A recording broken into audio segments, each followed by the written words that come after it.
Friends understand சேலஞ்சில் இன்றைக்கி வந்து டே 7 இனி நம்ம பார்க்க போகிற கேமரா வந்து நிக்கான் D780 கேமரா பற்றி தான் பார்க்க போகிறோம். ஸோ மறக்காமல் இந்த வீடியோ சேவ் பண்ணிவிட்டு ஃபோட்டோகிராஃபி கற்றுக்கணும்னு நினைக்கிறவங்க ஃப்ரெண்ட்ஸுக்கு ஷேர் பண்ணிவிடுங்க. வாங்க வீடியோக்குள்ளே போயிடலாம். இந்த நிக்கான் D780 வந்து ஒரு டிஎஸ்எல்ஆர் கேமரா. அது மெகா பிக்சல் பார்த்தோன்னா 24.5 மெகா பிக்சல் கொடுத்துருக்காங்க. இது சென்சார் டைப் வந்து ஃபுல் ஃப்ரேம் சீமா சென்சார் தான் கொடுத்துருக்காங்க.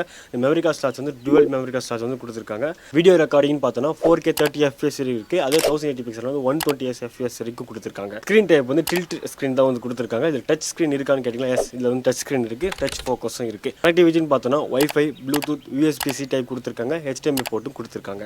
வியூ ஃபைண்டர் வந்து ஆப்டிக்கல் வியூ ஃபைண்டர் கொடுத்துருக்காங்க. இதில் எக்ஸ்டர்னல் மைக் கனெக்டிவிட்டியும் இருக்குது. இந்த கேமராவோட ப்ரைஸ் நம்ம பார்த்தோம்னா அப்ராக்சிமேட்லி 1,65,000 கிட்ட வருது. நான் இப்போ சொல்கிற எல்லா கேமராவுமே நான் வந்து லென்ஸ் இன்க்ளூட் ஆகி வரும். அப்படி லென்ஸ் இல்லாமல்னா நான் சொல்கிற ப்ரைஸ் விட கொஞ்சம் கம்மியாக தான் இருக்கும். அதையும் செக் பண்ணிக்கோங்க. எனி ஃப்ரெண்ட்ஸ் இந்த இன்ஃபர்மேஷன் யூஸ்ஃபுல்லாக இருந்துச்சுன்னா இதை ஃபாலோ பண்ணிக்கோங்க. நெக்ஸ்ட் வீடியோ பார்க்கலாம். பாய்.